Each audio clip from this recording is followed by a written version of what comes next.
Seja muito bem-vindo ao Cantinho Teológico. Meu nome é Gustavo Luiz. Hoje eu pretendo responder biblicamente a pergunta sobre que fogo é esse que o texto de Mateus, capítulo 3, menciona.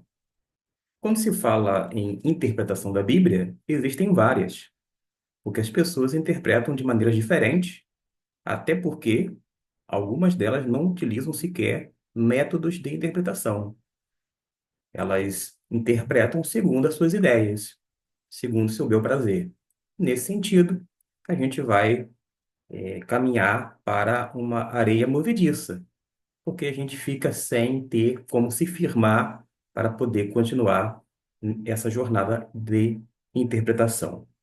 Antes de responder a pergunta, que tipo de fogo é esse que menciona em Mateus capítulo 3, algumas pessoas começam a dizer e falam com convicção, dizendo que é o fogo purificador, porque o Espírito Santo, através desse fogo, vai purificar as pessoas.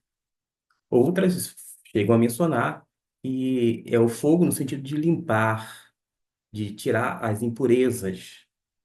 Algo semelhante quando você pega o fogo e, como esse elemento, esse fogo físico, ele vai limpando toda sorte de impureza. E assim por diante. Aí cada um tem a sua ideia, a sua, entre aspas, interpretação.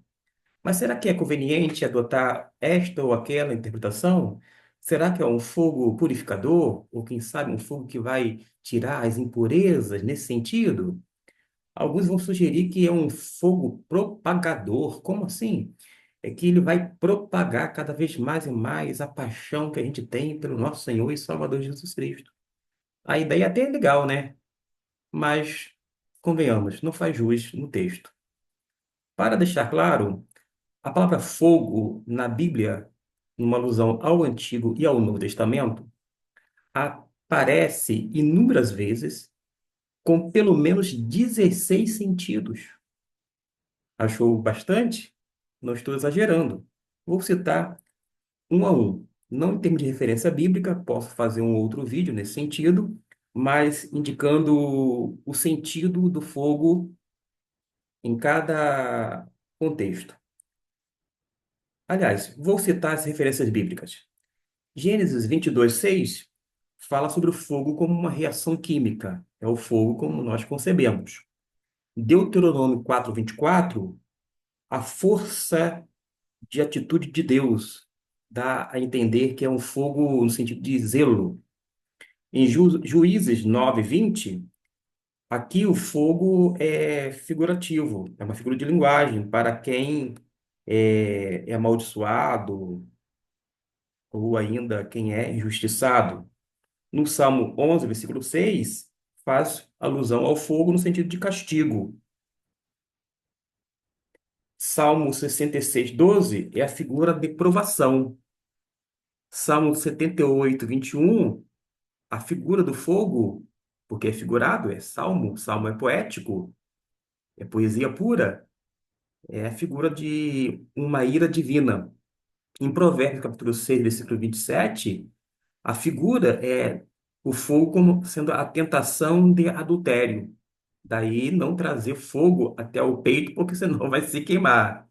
Tome cuidado, diz a palavra de Deus para com todos nós. Em Cantares 8, versículo 6, o sentido de fogo é amoroso. É o amor, né? É um fogo no sentido de amor íntimo. Há um fogo entre o casal ali descrito e tem essas nuances dentro de um contexto bem diferente do que as pessoas podem atribuir nos dias atuais. Em Mateus 28, digo 25, 41, é a condenação eterna, menciona fogo. Em Romanos capítulo 11, versículo 20, tem a figura de alguém que está envergonhado. É aquele fogo que abrasa, né, que vai abrasar na cabeça da pessoa, vai repousar sobre a cabeça da pessoa e a pessoa vai ficar corada de vergonha. Em 1 Coríntios, capítulo 3, versículo 13, a ideia de fogo, quando aparece, é de julgamento de Deus, que Deus está fazendo uma avaliação e Deus julga. Em Tiago 3, versículo 6, é o fogo como um poder propagador. Em 1 Pedro, capítulo 1, versículo 7, aí tem o sentido de fogo como purificador, promove a purificação. Em Apocalipse 20, versículo 14, o fogo é a morte espiritual. Indica esse distanciamento de Deus. E, por fim, símbolo como uma presença de Deus, Êxodo 17, versículo, salvo engano, aqui, a referência 29. Se não for 29, você pode procurar alguns versículos próximos que você vai fazer a localização do termo fogo. Isto porque eu anotei na minha Bíblia, de uma forma rápida, certa ocasião, e eu fiz naquele rascunho, de modo que agora, mesmo com os óculos, eu não estou identificando o versículo. Olha que eu consigo ler grego e hebraico, um pouquinho do aramaico e algumas coisinhas do latim, além da língua portuguesa e a língua espanhol. Agora, esse meu garrancho aqui, eu não consegui identificar a referência exata. E eu deixei de uma forma proposital, citei 15 figuras ou tipos de fogo que é mencionado na Bíblia, mas eu deixei justamente a última, que é o fogo nesse sentido. Ora, independente do que as pessoas digam, você tem que compreender que sempre e sem exceção é o contexto imediato que vai determinar o sentido do fogo. Isso mesmo. Para bom entendedor, pingo é letra. A cada palavra, vou dizer assim, dentro de um texto, tem que fazer uma junção, vai se encaixando perfeitamente. Não é diferente aqui. Vou dar um exemplo.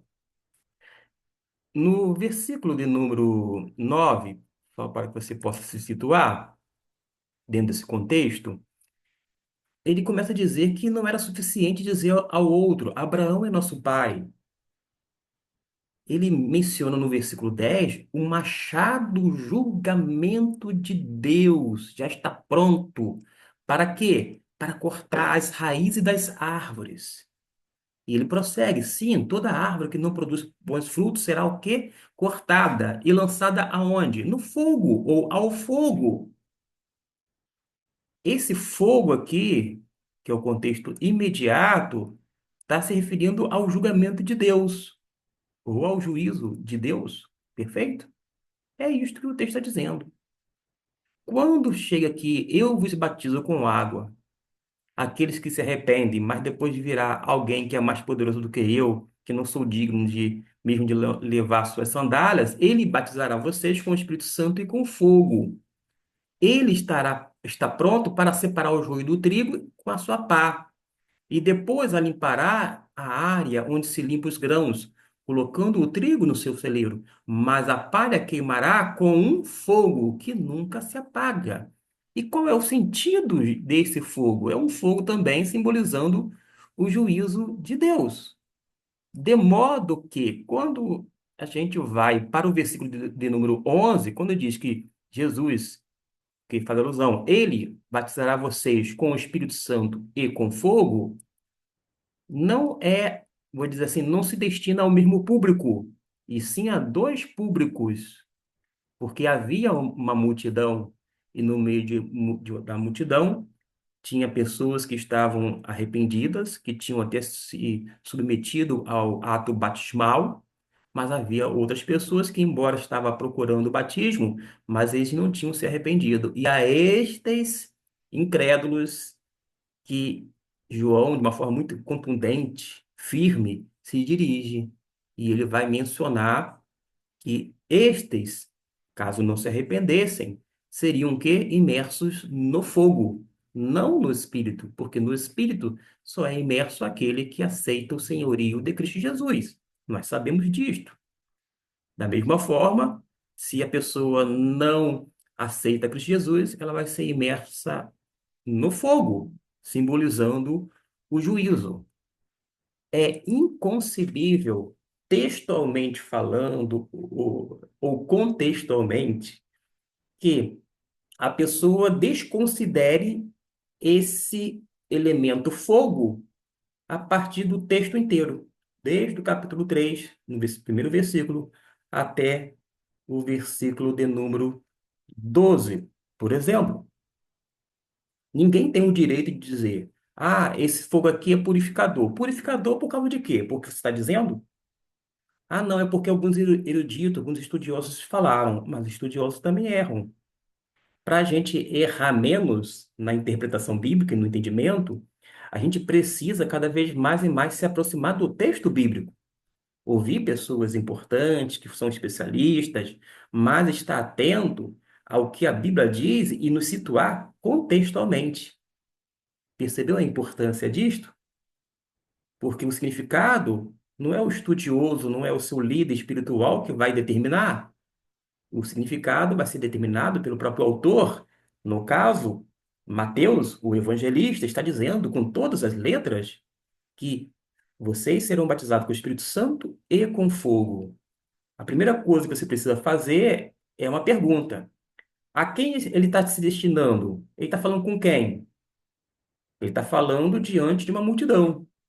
E diante da multidão, ele está dizendo: olha, vocês, uns serão batizados no Espírito, porque se arrependem, porque creem em Jesus, isto é, no Messias, e outros serão imersos no fogo, simbolizando o juízo de Deus.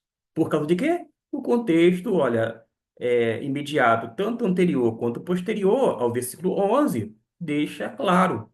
Está, digamos assim, escancarado diante dos nossos olhos. Agora, se você quiser insistir numa assertiva errada, aí é por sua conta. Mas se você desejar entender que as palavras, elas são concatenadas, são amarradas. Elas fazem sentido e elas se encaixam perfeitamente dentro do texto e contexto, aí não tem outra alternativa a não ser, digamos assim, dar a mão à palmatória e reconhecer e entender o que o autor está dizendo. Note que, quando Jesus se dirige aos discípulos somente, ele jamais usa a expressão com fogo. E isto é mais uma característica de que a imersão no Espírito é destinada somente aos salvos. Já a imersão no fogo destina-se aos incrédulos. Espero que tenha gostado dessa pequena assertiva a, a, a respeito da palavra de Deus e que a gente possa cada vez mais e mais continuar aprendendo com a palavra de Deus.